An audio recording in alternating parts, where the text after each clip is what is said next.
नमस्कार दोस्तों, मैं हूं आद्या और स्वागत है आप सभी का सिविल्स डेली के daily current affair analysis program में।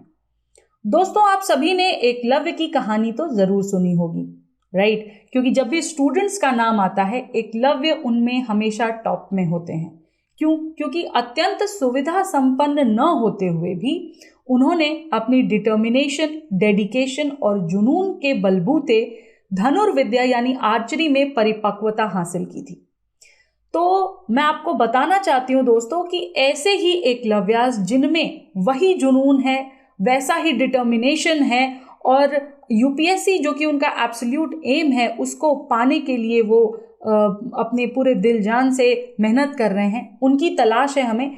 क्योंकि देखिए, हर किसी को पता है कि यूपीएससी के कोर्सेज काफ़ी हाई फी स्ट्रक्चर के होते हैं और बहुत सारे जो हमारे स्टूडेंट्स हैं, एस्पिरेंट्स हैं, वो उन्हें नहीं ले पाते हैं।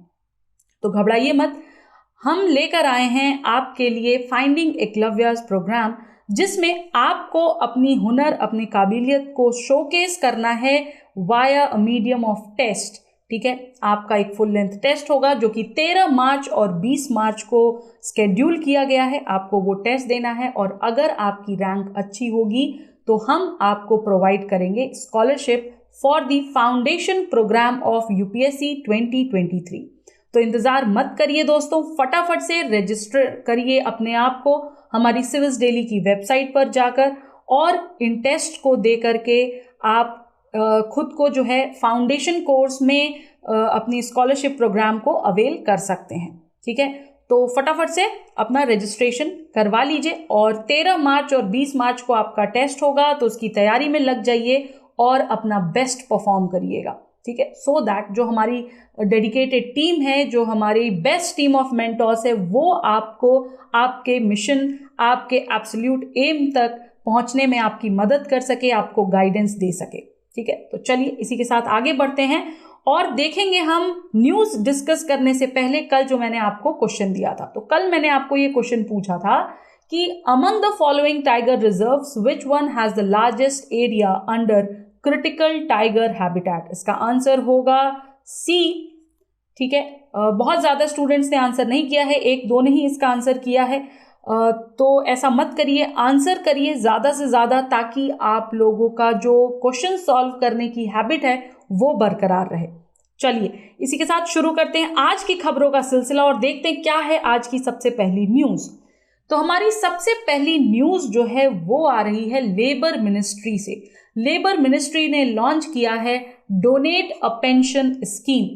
देखिए, यूनियन लेबर और एम्प्लॉयमेंट मिनिस्ट्री जो है, उन्होंने ये स्कीम लॉन्च की है जिसका नाम है डोनेट अ पेंशन। ठीक है, डोनेट अ पेंशन स्कीम के तहत क्या है, देखिए ये स्कीम जो है ये अलाउ करती है कि कोई भी व्यक्ति, कोई भी सिटीजन जो है वो प्रीमियम अमाउंट पे कर सकता है on the behalf of unorganised worker under प्रधानमंत्री श्रम योगी मानधन स्कीम। ठीक है, तो इसमें क्या होगा कि सपोजिटली आप किसी अनऑर्गेनाइज्ड वर्कर को जानते हो और आप उनके लिए प्रीमियम पे करना चाहते हो पेंशन स्कीम के तहत, तो आप उनकी प्रीमियम पे कर सकते हो, जिससे उन्हें रिटायरमेंट के पश्चात उन्हें पेंशन मिल सकेगी। ठीक है, मानधन स्कीम जो है वो गवर्नमेंट स्कीम है for old age protection and social security of the unorganised workers. बहुत इंपॉर्टेंट जो ये स्कीम है ये है, इसको प्लीज़ देख लीजिएगा। इसमें देखिए जो मुख्य चीज़ें वो यही है कि जैसे ही वो अनऑर्गेनाइज्ड वर्कर जो है वो एज ऑफ 60 तक पहुंचेंगे, जो बेनिफिशियरी होंगे उन्हें 3000 रुपीज़ मंथली पेंशन मिलने लग जाएगी। एज ऑफ मार्च 3 ये स्कीम जो है 46.34 लाख लोगों ने इसमें एनरोल किया है। ठीक है, on the labour ministries portal. तो बहुत इंपॉर्टेंट स्कीम है, इसके बारे में थोड़ा सा और जानते हैं।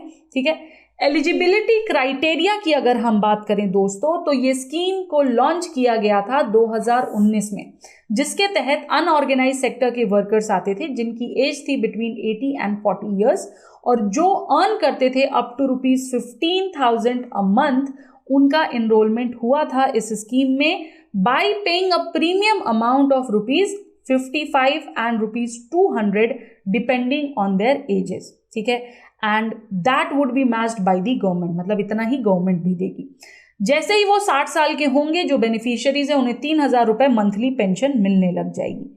फीचर्स की बात करें इस स्कीम की, तो ये स्कीम अलाउ करती है किसी भी सिटीजन को कि वो ये प्रीमियम अमाउंट डोनेट करें, कंट्रीब्यूट करें इसके लिए, और इमीडिएट सपोर्ट कर सकते हैं वो अपने स्टाफ का, जैसे कि कोई डोमेस्टिक वर्कर हो गए, ड्राइवर्स हो गए, हेल्पर्स हो गए, केयर गिवर्स हो गए, नर्सेज हो गए, उनके घर में, उनके हाउस होल्ड में। ठीक है, डोनर को जो पूरी की पूरी आपकी जो कंट्रीब्यूशन करनी है वो मिनिमम 1 साल तक होगी। ठीक है, with the amount ranging from 660 to 2400 a year. तो बहुत मामूली सा अमाउंट है, बट देखिए इस अमाउंट को पे करके आप बहुत बड़ी मदद कर सकते हैं लोगों की। ठीक है, और ये पूरा ही अमाउंट, जो अमाउंट डिस्क्रिशन है या जो अमाउंट तय होगा वो बेनिफिशियरी की एज पर डिपेंड करता है। ठीक है, तो मानधन के तहत आपको ये करना है।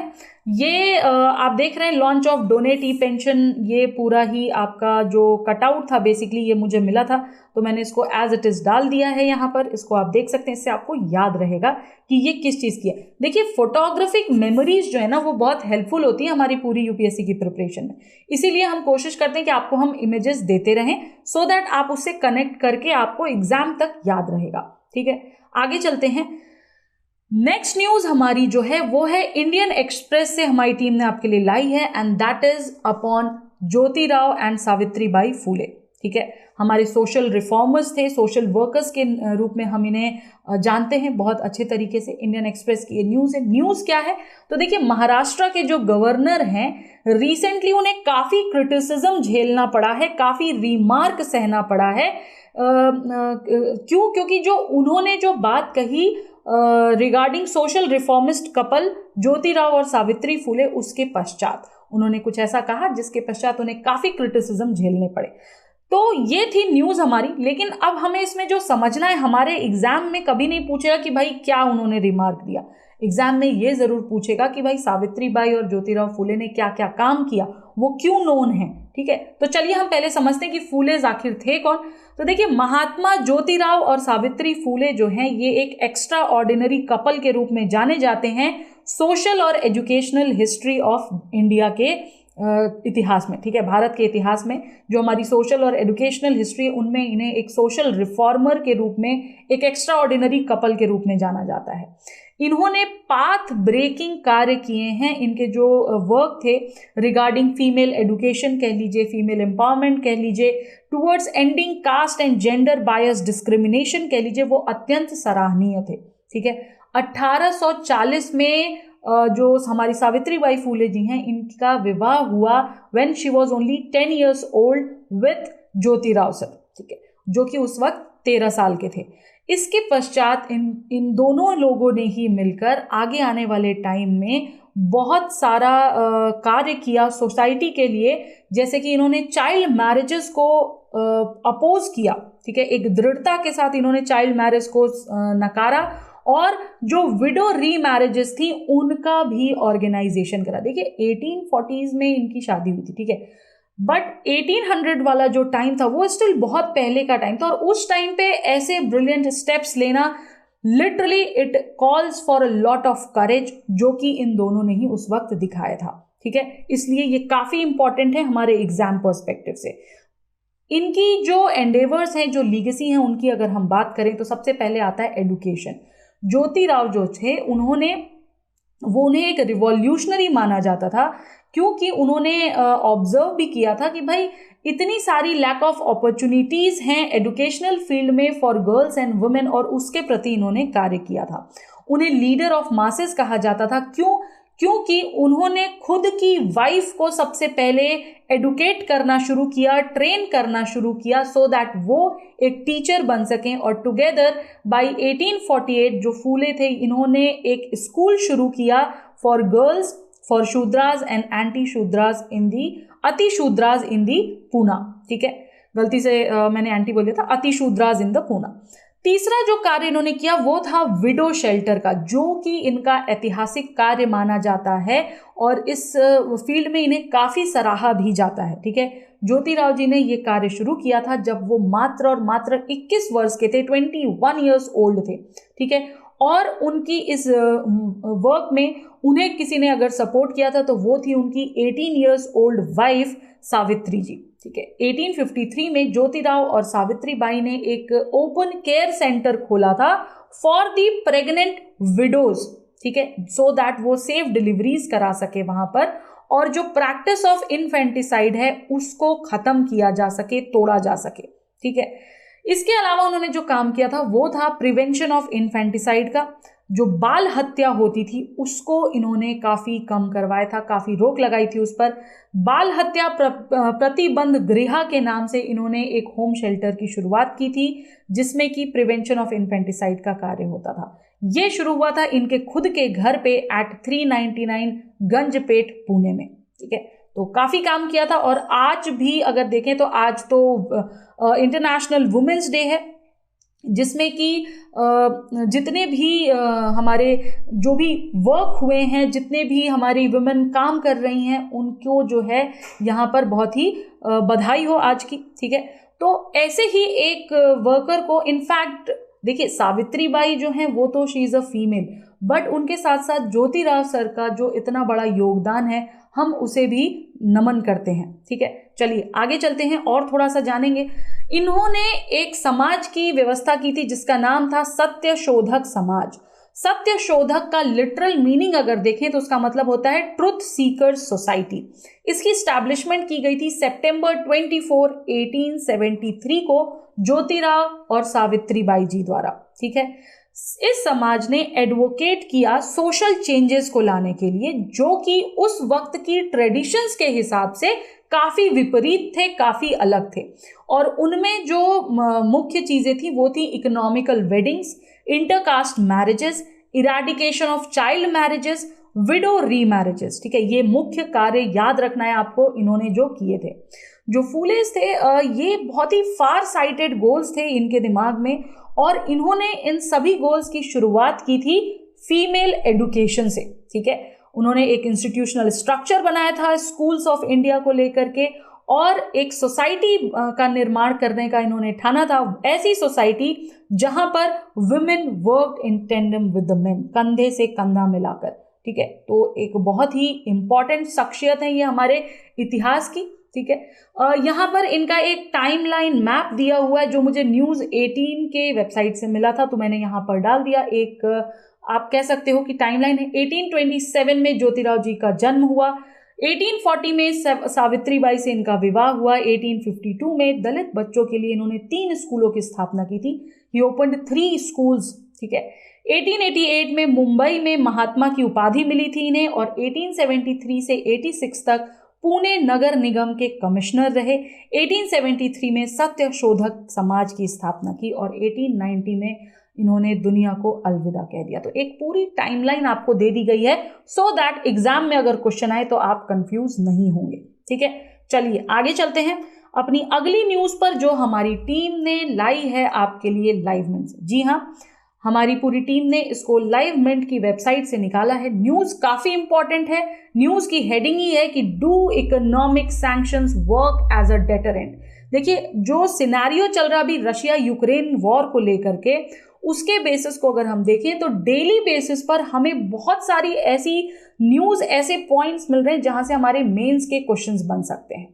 जो इकोनॉमिक सैंक्शंस इम्पोज किए गए हैं यूएस, यूके और ईयू द्वारा रशिया पर, जो कि चल रही वॉर को देखते हुए, वो डेट्रीमेंटल यानी हानिकारक साबित हो सकते हैं। तो यहां पर सबसे पहला मुद्दा ही यही उठता है दोस्तों कि इकोनॉमिक सैंक्शंस का मतलब क्या है। देखिए, इकोनॉमिक सैंक्शंस वो पेनल्टीज हैं या बैन्स कहे जा सकते हैं जो कि लिवाई किए जाते हैं किसी देश पर in order to push it to modify its strategic decisions. उसने जो भी स्ट्रैटेजिक डिसीजंस लिए हैं उन्हें चेंज करने के लिए ये पेनल्टीज उन्हें लगाई जाती हैं। इसके तहत इंक्लूजन जो होता है वो होता है विड्रॉल ऑफ कस्टमरी ट्रेड का, financial relations for security and foreign policy purposes का। ये सैंक्शंस कई बार इकोनॉमिक टाइज को तोड़ने पर भी आ जाते हैं इन एवरी रिस्पेक्ट, जैसे कि टर्म्स ऑफ ट्रेड हो गया, फाइनेंशियल असिस्टेंस हो गया, ट्रांजिट सपोर्ट हो गया, ट्रैवल बैन्स हो गए, असेट फ्रीज किए जाना हो गया, या फिर ट्रेड रिस्ट्रिक्शंस हो गए। फॉर एग्जाम्पल मान लीजिए अगर जैसे कि यूएस ने रशिया पर आपके सैंक्शन लगाया है, इकोनॉमिक सैंक्शंस लगाए हैं, तो बदले में यूएस ने क्या क्या चीजें की। यूएस ने कहा भाई हम आपके साथ ट्रेड नहीं करेंगे, यूएस ने कहा हम आपको किसी भी प्रकार का फाइनेंशियल असिस्टेंस नहीं देंगे, हम आपकी ट्रांजिट को सपोर्ट नहीं करेंगे, आपके जो ट्रैवल्स हैं जो कि हमारे देश से होकर जाते हैं या होते हैं हम उस पर बैन लगाएंगे, आपके जितने भी असेट्स हमारे हैं उसको हम फ्रीज कर देंगे, और ओवरऑल जितनी भी ट्रेड होती है हमारे आपके देश के बीच में उसको रिस्ट्रिक्ट कर दिया जाएगा। तो ये मतलब होता है इकोनॉमिक सैंक्शन का।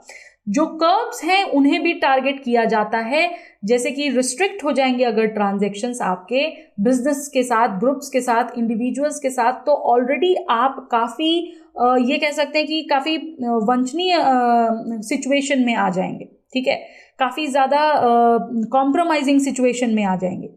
और अगर हम देखें ग्लोबल और इकोनॉमिक इंटरडिपेंडेंस को आज की डेट में, जो कि बहुत ज़्यादा है, एक देश दूसरे देश पर डिपेंडेंट है, कहीं इंपोर्ट हो रहा है कहीं एक्सपोर्ट हो रहा है, इसको देखते हुए जो ये इकोनॉमिक सैंक्शंस हैं ये वाकई में बहुत ज़्यादा हानिकारक, बहुत ज़्यादा डेट्रीमेंटल साबित हो सकते हैं किसी भी देश के लिए, ठीक है।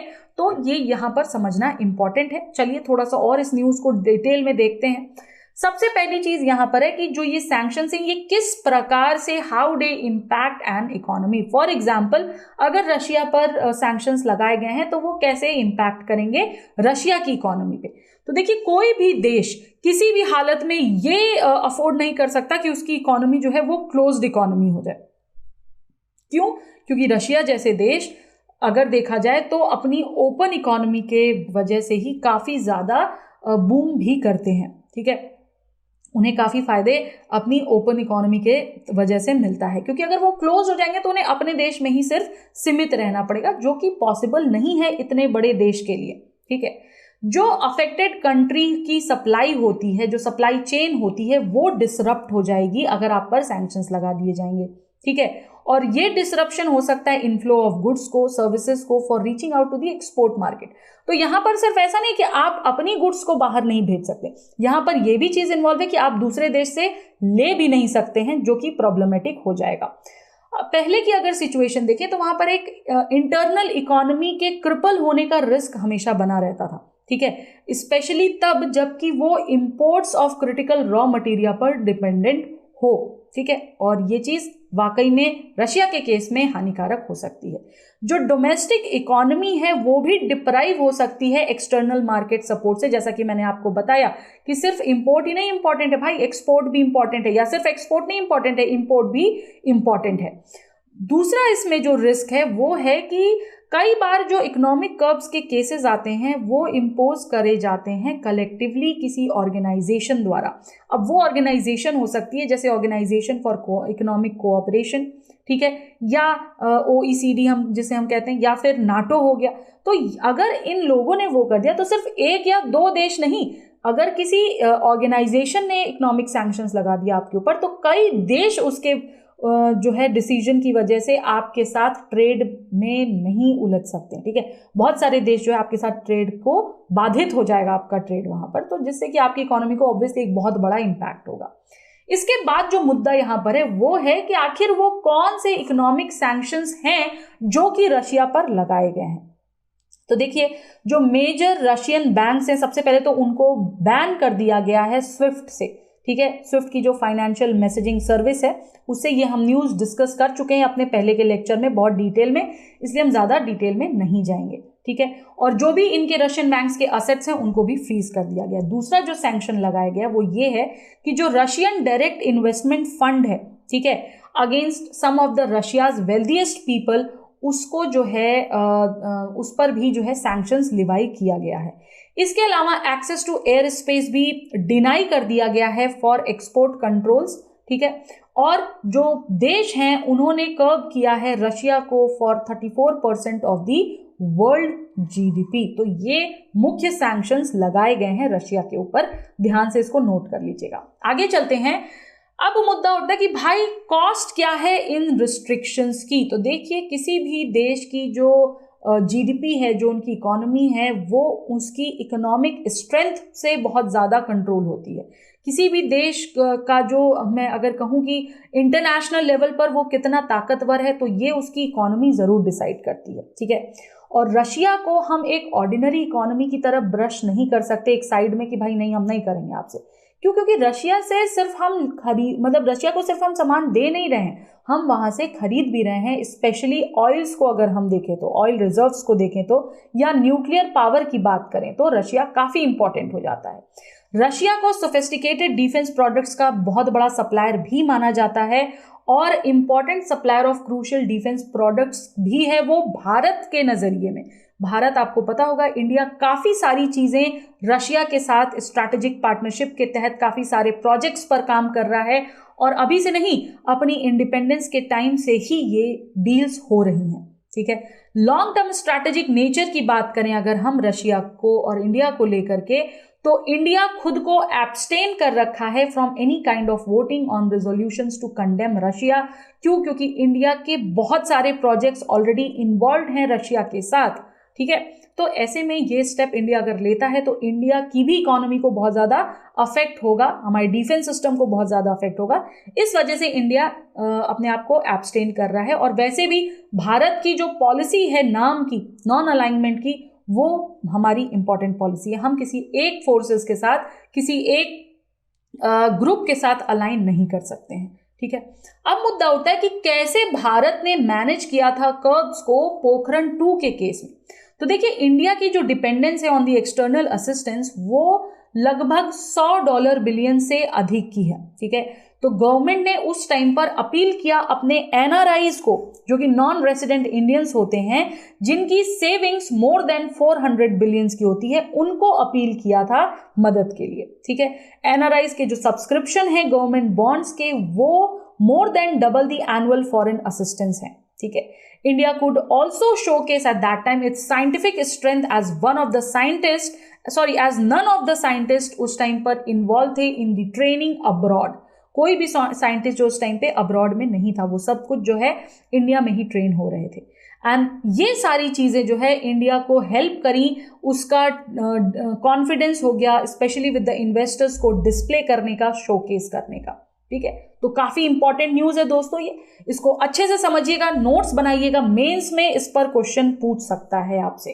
ठीक है, आई होप आपको समझ आ गया होगा। आगे चलते हैं अगली न्यूज पर। नेक्स्ट न्यूज हमारी द हिंदू आर्टिकल से है, द हिंदू के आर्टिकल से है, जो कि है complexities for implementing a no fly zone. Again ये भी रशिया यूक्रेन से ही संबंधित है।